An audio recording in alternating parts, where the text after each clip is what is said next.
rehetra ny ariavana ny fahasoavana sy ny fiadanana avy amin'ilay taloha sy ny ankehitriny ary ny ho avy. Amen. Anio Alahady faraiky amby roapolo Jona roapolo sy roa arivo izay mbola ibanjinantsika hatrany ny amin'ilay loha hevitra hoe mihavàna ao amin'ny Tompo. Anio ihany koa no Alahady izay iombonantsika ny amin'ny sampana vokovoko manga dia ny Alahady manga manerana ny sahany FJKM. Anio ihany koa nefa no atsarovantsika ny amin'ireo ray rehetra noho izany arabaina manokana ny ray izay nahatratra ity andro ty ary mirary ihany koa ny fahasoavan'Andriamanitra ary indrindra ny asan'ny fanahy masina mba hahatonga azy sitraka ny fitahiana feno avy amin'Andriamanitra. Omany io antanantsika ary ny salamo faharoa amby roapolo amby zato ny andininy voalohany hatramin'ny andininy fahaefatra. Aorian'ny salamo faharoa amby roapolo amby zato ny andininy voalohany hatramin'ny fahaefatra dia ho ataontsika ny hira faharaiky ambin'ny folo ao amin'ny fihirana fanampiny dia ary isika hitsangana hideran'ny Tompo. Salamo faharoa amby roapolo amby zato ny andininy voalohany hatramin'ny fahaefatra. Rahantsika mamaky amin'ny anaran'i Jesosy manao hoe: faly aho raha hoy izy ireo tamiko, andeha isika ho any an-tranon'i Jehova, ny tongotra efa mijoro eo anatin'ny vavahadinao ry Jerosalema ao. Dia ianao ry Jerosalema izay efa vita, tahaka ny tanàna efa voalamina tsara. Any no hiakaran'ny firenena dia ireo firenen'i Jehova, mba hisaotra ny anaran'i Jehova. Amen.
Le iombina amin'ny vavaka isika.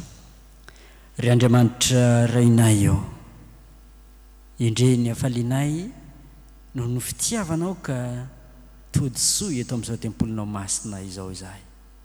Mankasitraka raha eo, midera sy manome voninahitra anao izahay raha afaka miseho eto anatrehanao ankehitriny. Mankalaza anao izahay fa Andriamanitra tsara ianao, Andriamanitra fitiavana ianao, ary indrindra masina indrindra. Manoloana izany Tompo, manantona anao amin'ny fombebaka izahay fa mendrika tokoa ianao, feno fahatsarana ianao, feno fitiavana ianao. Indrisy izahay tsy mba manana izany, ko mamindra fo aminay. mahatsiary ny faratsianahy izahay tsy nahay ny ty araka izay tokony ho nitiavana anao izahay ary indrindra ihany koa ireo namanay mamindra fo aminay ary indrindra ihany koa Tompo tsy nandeha tamin'ny fahamasinana araka izay efa nanafaranao anay izay ko mifona aminao ankehitriny mamelany elokay misaotra anao Tompo ny amin'ny famindramponao fa raisinay ankehitriny ny famindrampo sy famelan-keloka izay atolotra ao anay dia mahatoky sy marina tokoa ianao ka mamela ny fahotanay ary manadio anay ho afaka ny amin'ny faratsinay rehetra koa raisinay amin'ny finoana sy ny fifaliana ny famelan-keloka atolotra ao ny mpanota rehetra misaotra raha eo ny anaran'i Jesosy zanakao izy ilay efa mifona ao anay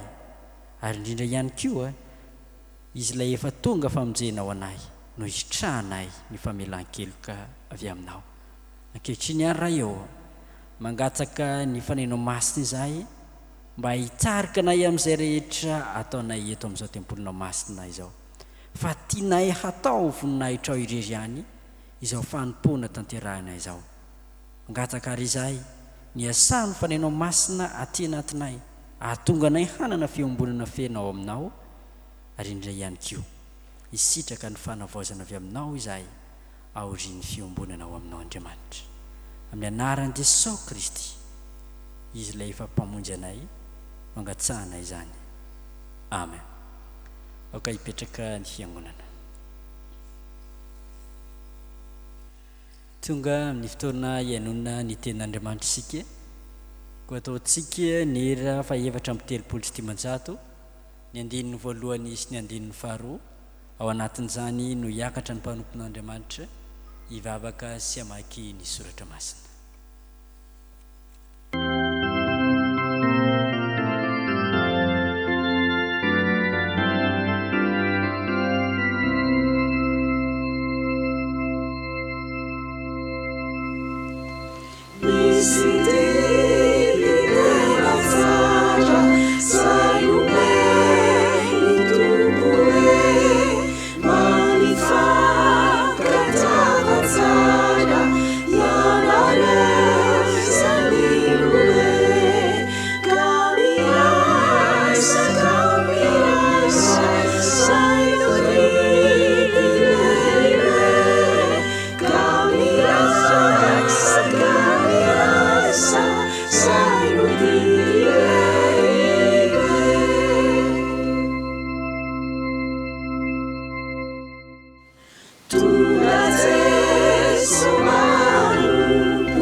Amaky ny teny soratra masina sika Tompo izany dia hitantsika ao amin'ny Zakaria toko 9 andininy 7:10 ka hatramin'ny 7:10 toy izanao amin'ny filazantsara amin'ny Matio toko 5 andininy 5:20 ka hatramin'ny 9:20 ary faranana ao amin'ny Korintianina faharoa toko 7:10 andininy 1 ka hatramin'ny 4:10 Zakaria toko 9 andininy 7:10 ka hatramin'ny 7 Matio toko 5 andininy 5:20 ka hatramin'ny 9:20 Korintianina faharoa toko 7:10 andininy 1:10 ka hatramin'ny 4:10 melohan'ny amakina ny teny dia mbola hiary vavaka isika misaotra anao izay Andriamanitra fa mbola afaka handre ny teninao amin'ity andro anio ity ny teninao izay faniliny tongotray sy fanazavana ny lalanay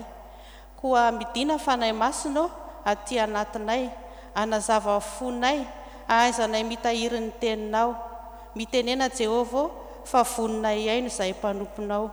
Amin'ny anaran'i Jesosy no anaovanay izany vavaka izany. Amen.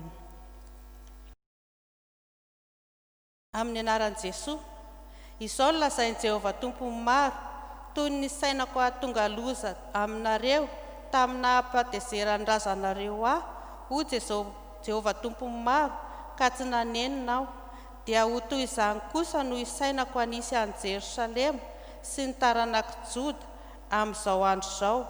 Aza matahotra ianareo, izao ny zavatra ataonareo, samy miteny marina amin'ny namany avy ianareo, mitsara marina, eny, mitsara ahatonga fiadanana ao am-bavahadinareo, ary aza misy mieritreritra ao am-ponareo hanisy ratsy ny namanareo ianareo, ary aza tia fiaina tsy toa, fa izany rehetra izany dia halako hoy Jehovah.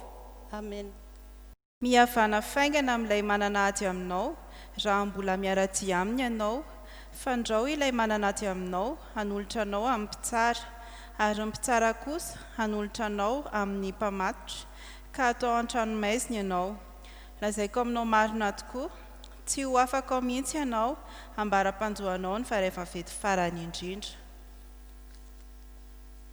Farany ry rahalahy, mifalia, aoka ho tanteraka ianareo, mandraisa ny fampiononana, miraisa saina, mihavàna, ary Andriamanitra ny fitiavana sy ny fiadanana ho aminareo, mifanaova veloma amin'ny fandroana masina.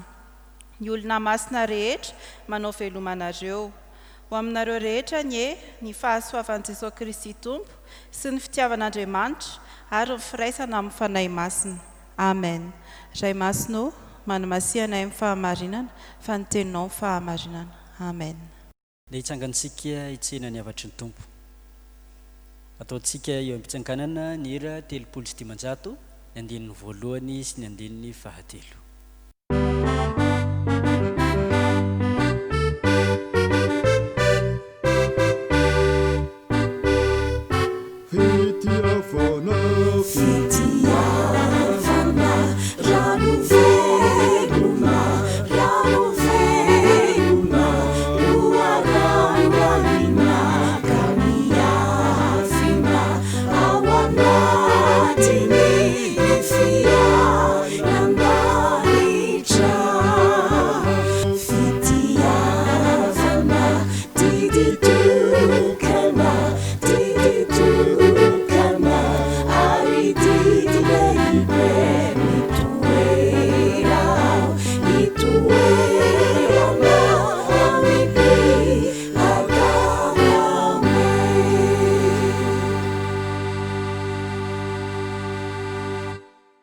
Aminareo rehetra niryhavana ny fahasoavana sy ny fiadanana avy amin'Andriamanitra ray Jesosy Kristy Tompontsika, ho aminareo ny fahafen'ny fanahy masina. Amen. Mibanjina hatrantsika ny amin'ilay lohahevitra hoe mihavàna ao amin'ny Tompo. Ireo perikopa izay novakiana tamintsika teo ireo dia samy manasikasina io lohahevitra io avy. Ny ao amin'ny bokin'ny mpaminan'ny Zakaria no andraisantsika hafatra amin'ity an'ity. Mialohany irosoantsika ny amin'izany dia ho tsy haivina foy ny amin'ireo perikopa hafa izay novakiana tamintsika teo. Raha ny ao amin'ny filazantsara araka ny Matio dia miresaka ny amin'ny toroteny izay nataon'i Jesosy Kristy tao an-tendrombohitra. Ao anatin'izany toroteny izay ataon'i Jesosy Kristy izany no iantsony ny olona mba hamiditra mpihavanana amin'ireo izay manana ady aminy. Ambaran'i Jesosy amin'izany fa raha tsy tanteraka ny fihavanana dia hisy ny famaizana hiatra amin'izay manana ady. Noho izany miantso ireo izay manana ady Jesosy mba hiavana fotoana izao ry havana mety indrindra. Fotoana farak'izay ingana no angatany Jesosy amin'ireo vahoaka. Ny ao amin'ny epistily ho an'ny Koritianina faharoa, 7:12 ny andinin'ny 1:12 hatramin'ny 7:12 kosa no ahitsana ny amin'ny havatra farany, ary indray ihany koa ny amin'ny tsodrano izay nataon'i Paoly ho an'ny mponina tao Korinto. Amafisin'i Paoly amin'izany fa tokony hanana fihavanana amin'ny olona ny mpino tsiraray avy. Asainy Paoly ny mpino tsiraray avy mba hanana fihavanana amin'ireo mpiaramonina aminy avokeo. Fa ihany koa nefa no ahitantsika ny amitsodrano izay omeny Paoly ho an'ny mpino. Dia isika ary handray ny afatra izay omeny Tompo antsika ny amin'ity an'ity. Dia arak'izay hita ao amin'ny boky ny Zakaria toko 9 ny 7:11 hatramin'ny 7:20. Ny boky ny Zakaria amin'ny ankapobeny dia miresaka ny amin'ny vahoaka ny Andriamanitra niverina avy tany am-pahababoana. Ireo Israely niverina avy any am-pahababoana no hitantsika ato amin'ny boky ny Zakaria. Noho izany dia manakambara amin'ireo vahoaka n'Andriamanitra, manoloana ny fahababoana izay nahazo azy ka izay nahatonga fahampitehana teo anivon'ny tanàna teo amin'izy ireo. Ao anatin'izany fanambarana izany indrindra ry havana no ampirisihana ny olona mba hazoto an'Andriamanitra. Eny, fa na dia hiara ny fahavoazana azy ny olona dia asainy Tompo hazoto hatrany hanompo an'Andriamanitra. Ao anatin'izany ihany koa nefa no hampaherezan'Andriamanitra ny olona mba hahatonga azy ireo hitraka na dia ao anatin'ny fangirifiriana azy. Entitr'Andriamanitra amin'ny fanapahan-kevitra raisiny. Io indrindra no hitantsika eto amin'izao perikopa izao.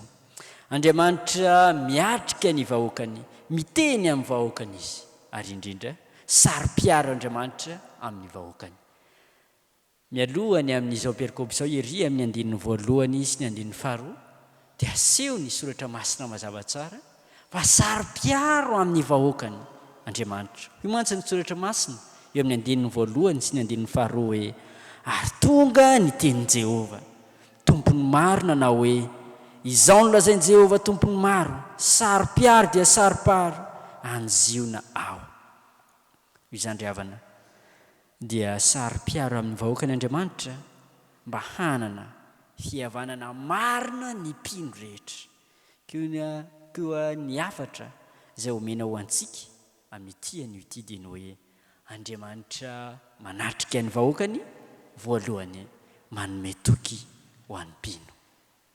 Eo amin'ny 7:20 sy ny 15:10 no ahitantsika izany. Hoy ny soratra masina eo amin'ny 7:20. Fa izao no lazain'i Jehova tompony maro toy ny nisainako hahatonga loza aminareo tamin'ny nampahatezerany razanareo ahy, hoy Jehova tompony maro, ka tsy nanenina aho.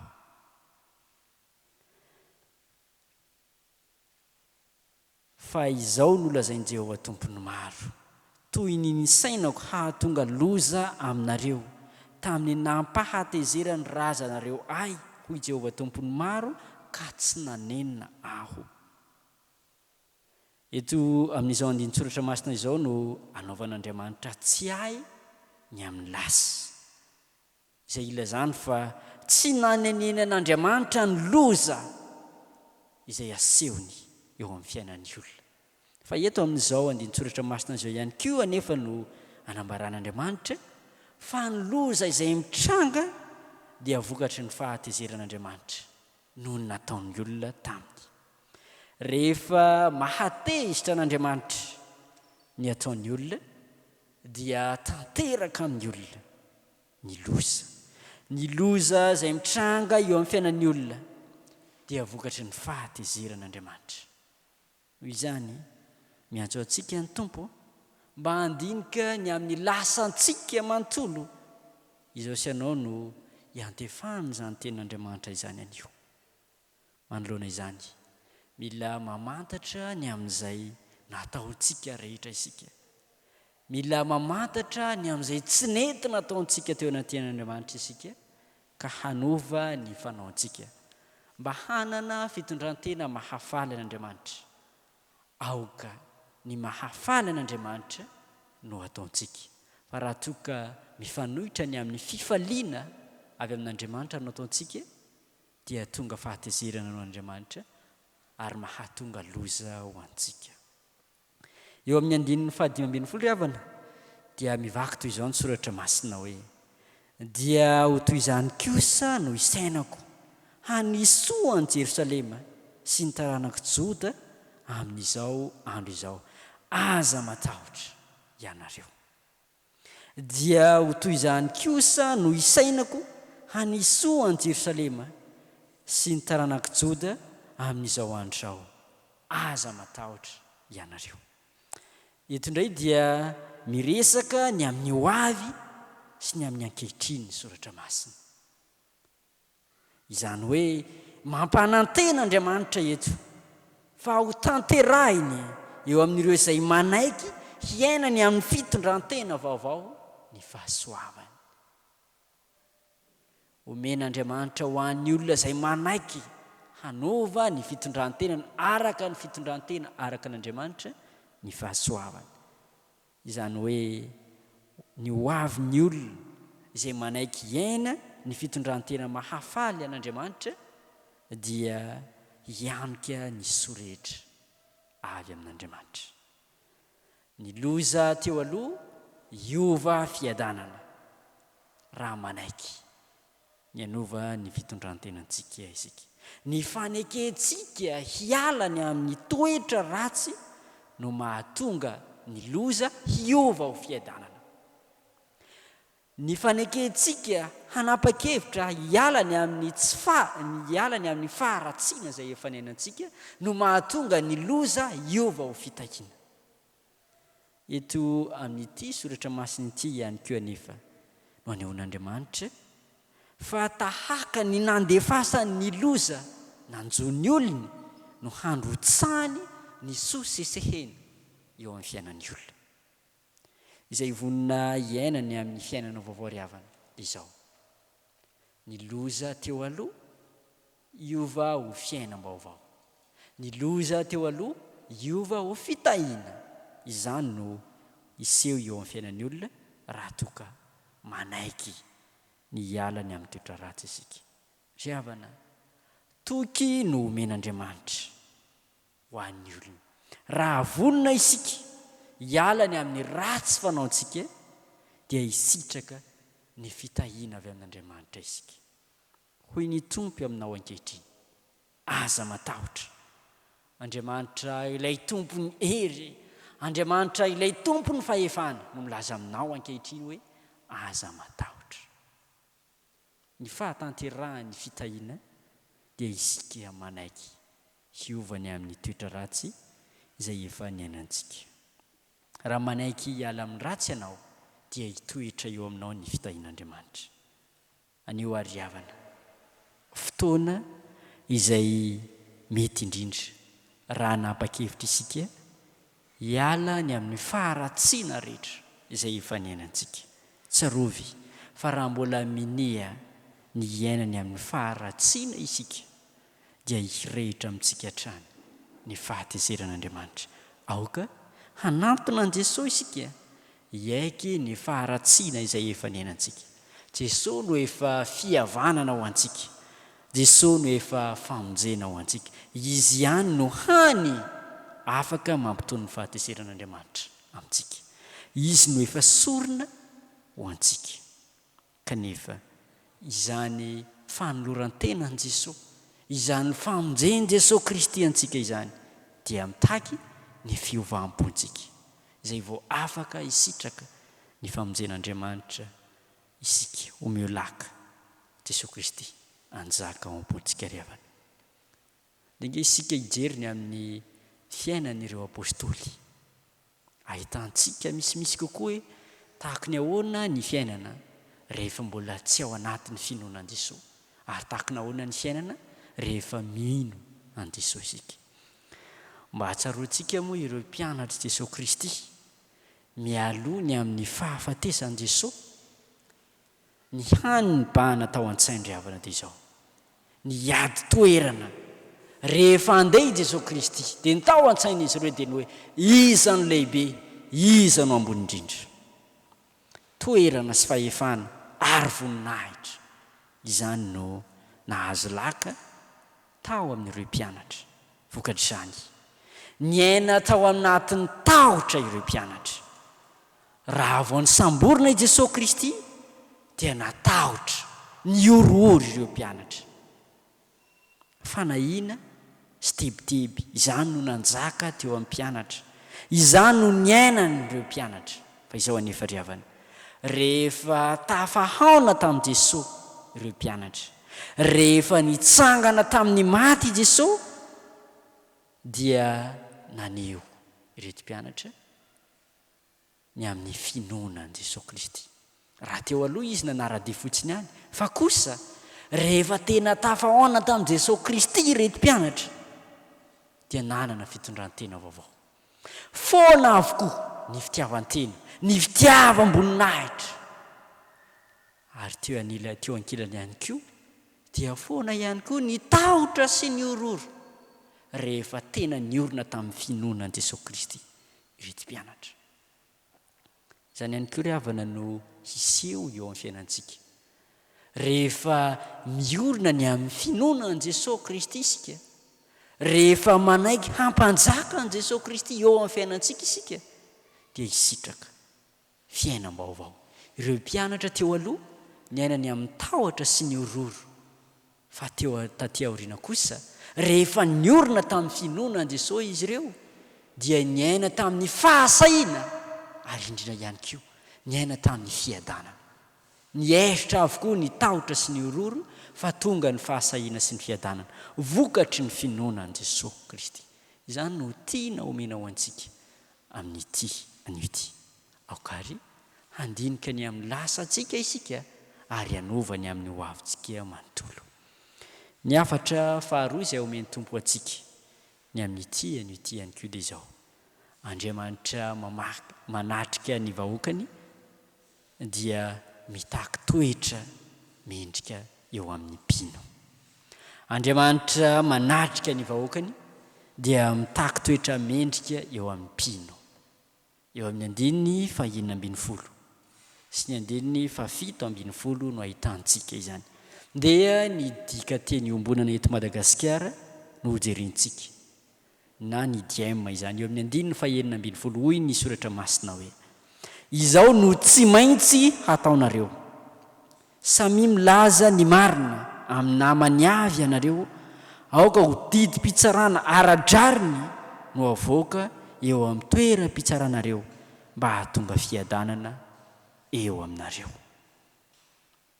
Hoy ny 5:20 hoe: izao no tsy maintsy hataonareo, samy milaza ny marina amin'ny namany avy ianareo, aoka ho didim-pitsarana ara-draniny no avoaka eo amin'ny toeram-pitsaranareo, mba hahatonga fiadanana eo aminareo. Eto amin'izao andinin-tsoratra masina izao ry havana no maneho amintsika fa takian'Andriamanitra amin'ny olony ny fiainana ny fahamarinana. Takian'Andriamanitra amin'ny olony ny fiainana ny fahamarinana. Mila miaina amin'ny fahamarinana isika. Ho an'ny vahoaka tsy maintsy miaina amin'ny fahamarinana eo amin'ny androm-piainany manontolo. Ho an'ny manam-pahefana, indrindra ho an'ny tompona andraikitra eo anivon'ny fitsarana ara-draniny no takian'Andriamanitra. Eto amin'izao soratra masina izao ry havana no hitenena n'Andriamanitra amintsika fa tsy maintsy ny marina no iainantsika raha ta hisitraka ny fiadanana isika. Ary indrindra ihany koa ho an'ny tompona andraikitra tsirairay avy dia tsy maintsy Andriamanitra no atahorana, ka ny fahamarinana no aseho ao anatin'ny andraikitra izay raisiny. Ny olona rehetra no hitenenan'Andriamanitra, no anaovan'Andriamanitra antsoavo ao anatin'izany. Isika ihany koa ankehitriny no hitenenan'Andriamanitra mba hanova ny fiainantsika ka mba hiaina ny fahamarinana. Fa izao ihany koa nefa ry havana, eto amin'izao soratra masina izao ihany koa no anambaran'Andriamanitra fa tanteraka eo amin'ny olona ny fiadanana rehefa manaiky ny iaina ny amin'ny fahamarinan'ny olona. Izany hoe isika miaina amin'ny fahamarinana no mahatonga ny loza tsy hiatra eo amin'ny fiainantsika. Ny tsy fisian'ny fahamarinana no mahatonga ny loza hiatra eo amin'ny fiainan'ny olona. Tsarovy ry havana fa isika manaiky ny iaina ny amin'ny faharatsiana, isika manaiky hanitsakitsaka ny marina, dia izany no mahatonga ny loza hiatra eo amin'ny fiainantsika. Mampandiny tenantsika izany ry havana. Aoka handiny tena isika ny amin'izay lasantsika rehetra. Isika tsiraray avy no mahalala ny amin'izay fiainantsika lasa manontolo. Fa isika ihany koa no hitenenan'Andriamanitra anio mba handinika ny amin'izay lasa izay ary hanovany amin'ny ho avy rehetra. Izaho sy ianao ry havana no hiantefana izany tenin'Andriamanitra izany. Koa aoka hamantatra ny amin'ny lasantsika isika ary hanovany amin'ny ho avintsika manontolo. Tsarovy fa isika manaiky iaina ny fahamarinana no hatanteraka ny fiadanana eo amin'ny fiainantsika. Isika manaiky hankatoa ny fahamarinana eo amin'ny fiainantsika no mahatonga ny fiadanan'Andriamanitra eo amin'ny fiainantsika. Fa ny eo amin'ny 7:1 ihany koa ry havana no ahitantsika fa Andriamanitra dia miantso ny olona ao anatin'ny fahenterana tanteraka, izany hoe entitra tanteraka Andriamanitra atao anatin'izao fiantsoana ny olona izao.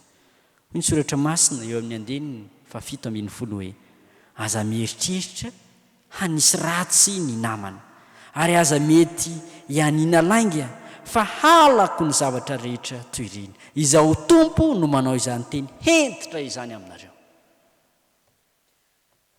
Aza mieritreritra hanisy ratsy ny namana ary aza mety hianina lainga fa halako ny zavatra rehetra toy ireny. Izaho Tompo no manao izany teny entitra izany aminareo. Raha nytika teny fototra ry havana dia manao hoe aza mieritreritra ao am-po. Misongadina amin'izany fa tsy ny ao an-tsaina fotsiny ihany fa indrindra ihany koa ny ao am-po dia aoka izay rehetra ataontsika tsy hiteraka fahavoazana ho an'ny hafa. Aza vela hanjaka ao am-pontsika ny faharatsiana izay mitarika antsika hahatonga fahalovana ho an'ny hafa. Antsoavo ataon'Andriamanitra ho antsika izany. Aza omena toerana ao am-ponao. Aza vela hanjaka ao an-tsainao ny sain-dratsy. Aza vela hitoetra ao am-ponao ny fo izay miteraka fahalovana ho an'ny hafa. Fa izany no mahatonga loza ho an'ny olona. Fa eto ihany koa ry havana no anambaran'Andriamanitra fa ny miaina amin'ny lainga izay rehetra mety ho fitaka dia alan'Andriamanitra avokoa. Tsarovy ry havana fa raha miaina ny amin'ny toetra alan'Andriamanitra isika dia hirehitra amintsika ny fahatezenan'Andriamanitra. Ary izay indrindra no mahatonga n'Andriamanitra milaza amintsika anio mba tsy hiainany amin'ireo toetra izay mahatonga fahatezerana ho an'Andriamanitra isika, dia ny hanoerantsika ny fahalovana rehetra. Takina amiko sy aminao ny hanoerana ny lainga sy ny fitaka. Rehefa minia hiainany amin'ny lainga sy ny fitaka isika dia minia ihany koa ny sitraka ny loza. Mazava ny ambaran'ny soratra masina eto ry havana. Ary noho izany dia miantso anao ny Tompo mba tsy hiara-ny fahatezeran'Andriamanitra isika dia aoka hanova ny fiainantsika ka andeha hanohitra ny lainga sy ny fitaka fa kosa hiaina ny fahamarinana tanteraka. Ankehitriny ry havana dia miely manerana izao tontolo izao ny aretina Covid-19 izay miteraka fahavoazana amin'ny lafiny maro eto amin'izao tontolo izao. Moa tsy efa endrika loza izay asehon'Andriamanitra eo amin'ny fiainantsika va izany. Anehoan'Andriamanitra izany ry havana fa tehitra amintsika Andriamanitra ary mampitondra fangerifirina ho an'ny olona izy rehefa minia tsy miaino ny ten'Andriamanitra isika. Anjarantsika tsiraray avy no mandiniky ny amin'izay efa nenantsika fotoan'izao ry havana, mety indrindra raha manaiky ny hiverina amin'Andriamanitra isika.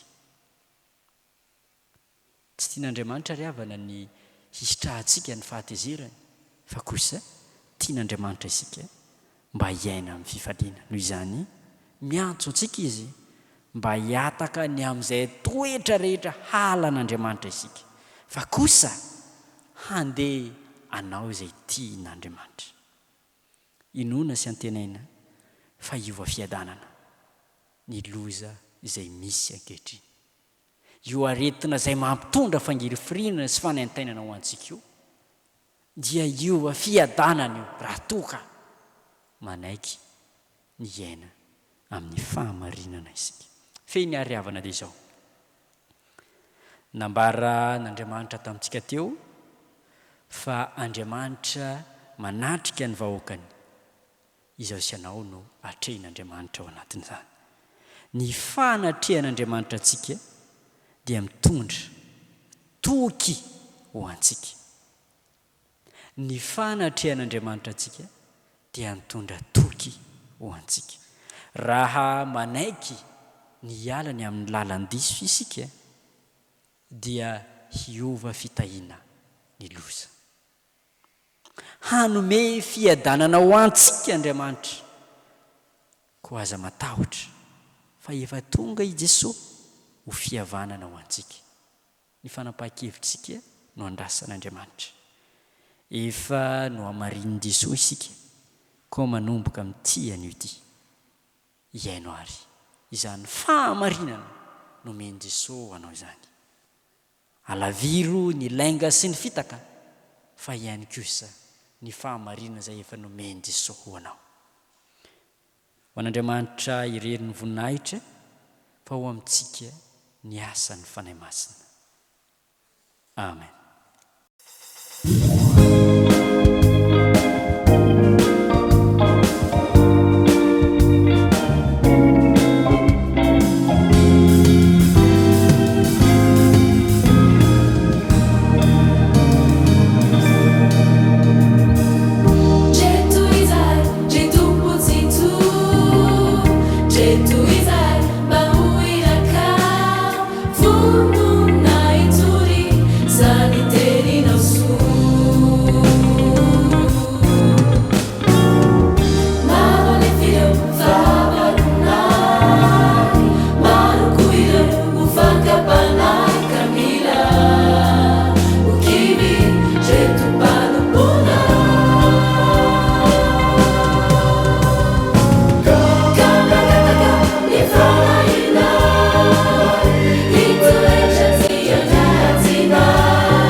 hiara ivavaka sika tompoko.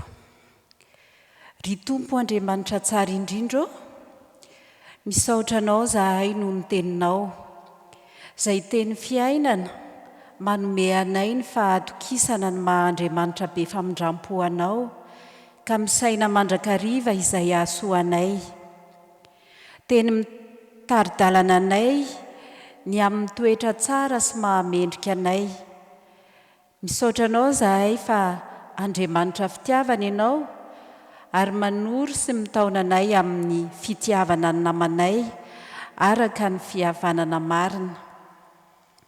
Andriamanitra saro-piaro aminay ianao ary manatrika anay. Tsapanay ny tsy mahatanteraka anay Tompo, ary manamaloka ny fiainanay ny disadisa samihafa misy aminay sy ny mpiarabelona aminay. Mangataka aminao ary izahay ny mba hiasan'ny fanahy masina mandrakariva ao anatinay, ka mba hahaizanay miray saina sy mihavana mba hahafeno ny fifalianay. Tompo, ankehitriny raha mijery ny firenenay izahay dia toa very fanantenana satria tsy mahita ny fivoarana nandrandrainay tao anatin'ny 80 taona nahazahoan'i Madagasikara fahaleovantena.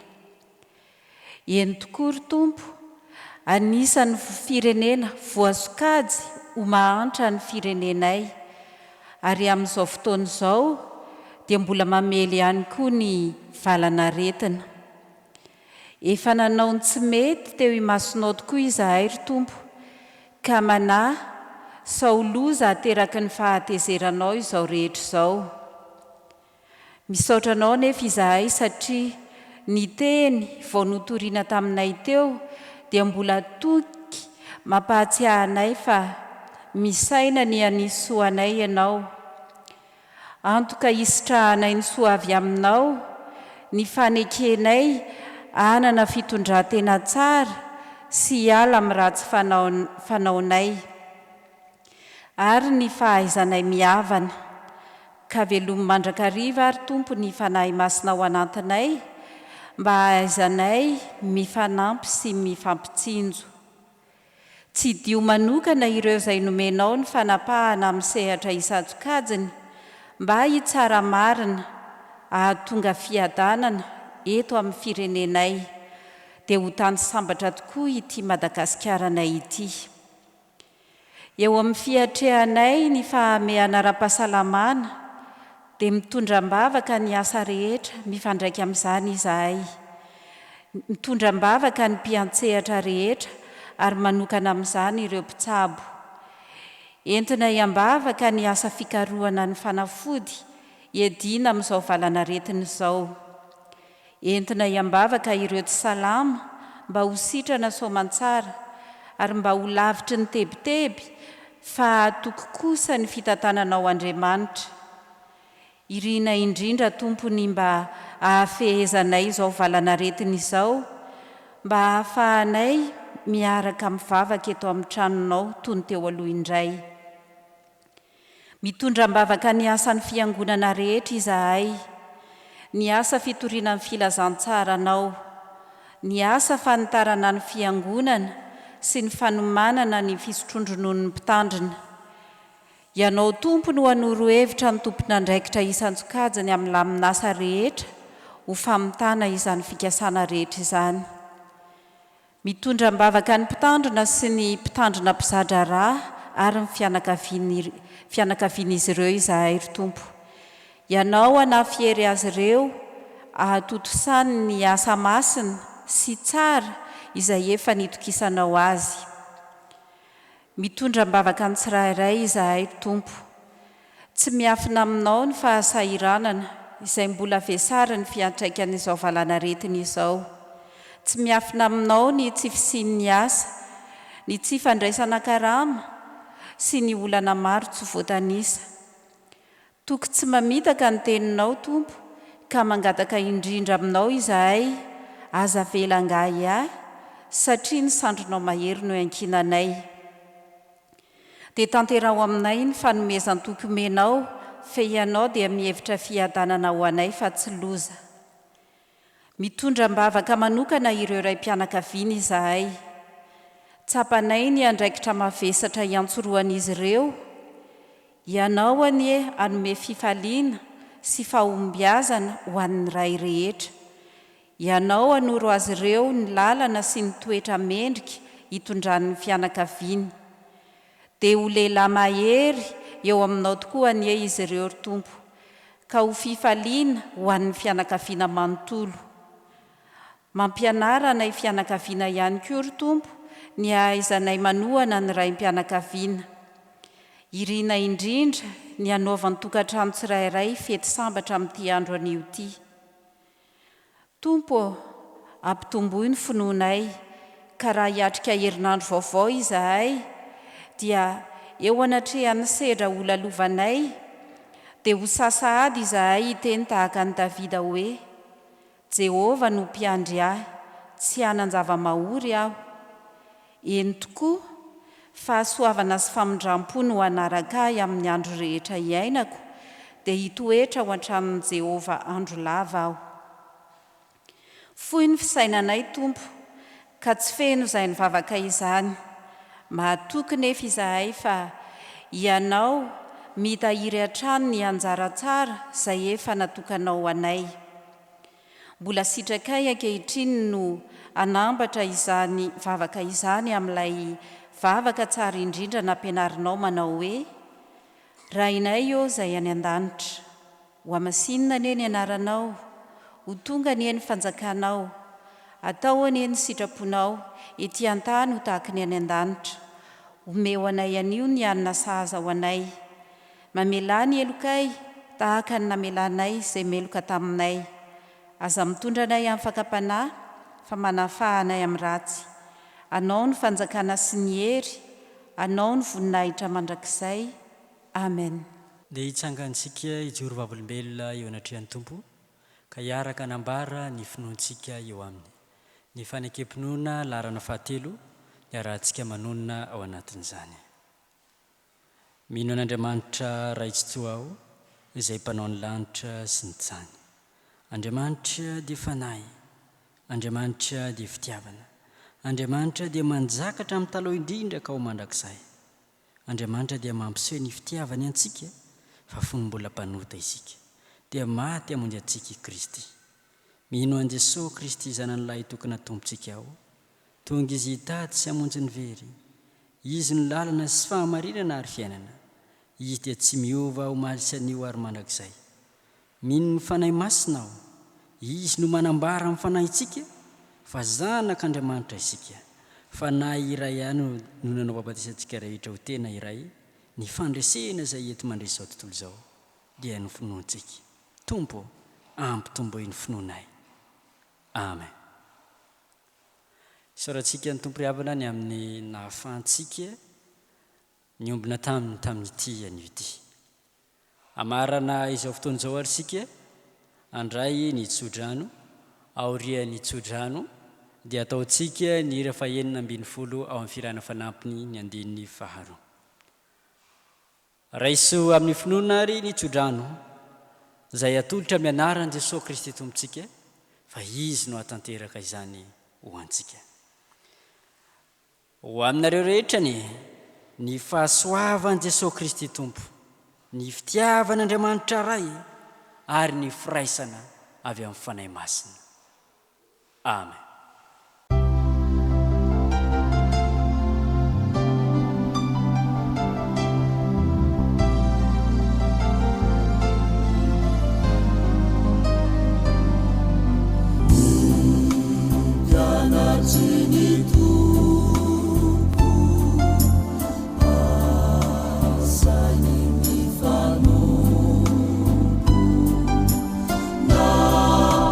Mami na mangi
Ipetraksika no vavaka mangina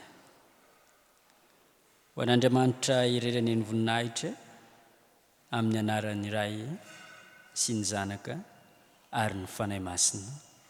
Amen.